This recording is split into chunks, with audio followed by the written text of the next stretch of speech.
sabar itu ada 3 tingkatan. Tingkatan pertama itu sabar menghadapi ujian. Wabasyiris sabirin, kata Allah di surat Al-Baqarah. Sampaikan berita gembira kepada orang yang sabar terhadap ujian. Nah, gimana sabar terhadap ujian? Kalau kita dapetin ujian, kita tinggal bilang innalillah wa inna ilaihi raji'un. Dan itu kita katakan tuh dengan hati yang yakin. Ini semuanya kehendak Allah.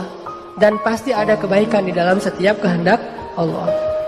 Dan siapa yang mengatakan innalillah wa inna ilaihi raji'un, berarti dia melibatkan Allah dalam musibah. Jadi kata kunci atau password untuk ngelibatin Allah dalam musibah kita, pertama bilang innalillah wa inna ilaihi raji'un. Allah pasti terlibat. Jadi kalau kita pengen libatin Allah dalam musibah kita, pertama pakai passwordnya dulu. Langsung Allah tawarkan banyak jalan keluar dalam musibah kita. Karena kita hanya perlu mengatakan innalillah wa inna ilaihi raji'un.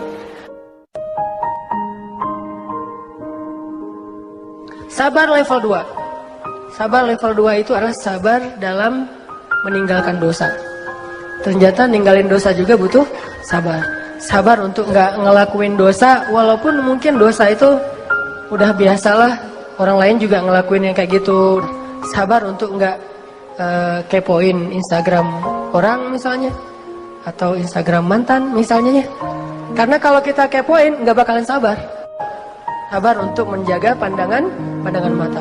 Apalagi sabar untuk ninggalin, untuk tidak jalan sama dia kalau belum halal. Itu butuh kesabaran dan itu nggak gampang. Apalagi kalau misalnya sesuatu yang benar-benar kita senengin gitu, kayak sabar untuk ninggalin hal yang sia-sia gitu.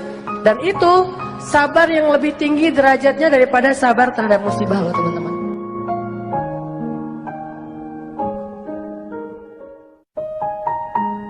Sabar level 3 itu adalah sabar dalam beribadah.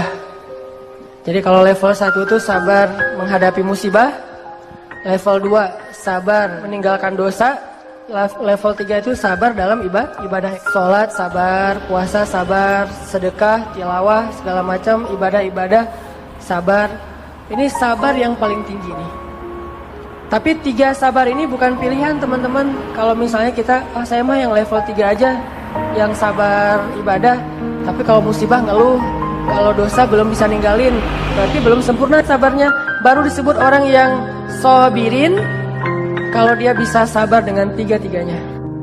Kalau kita nggak sabar dalam ketaatan, dalam berbuat baik, bisa jadi kita kehilangan pahala berbuat baik hanya gara-gara tidak sabar.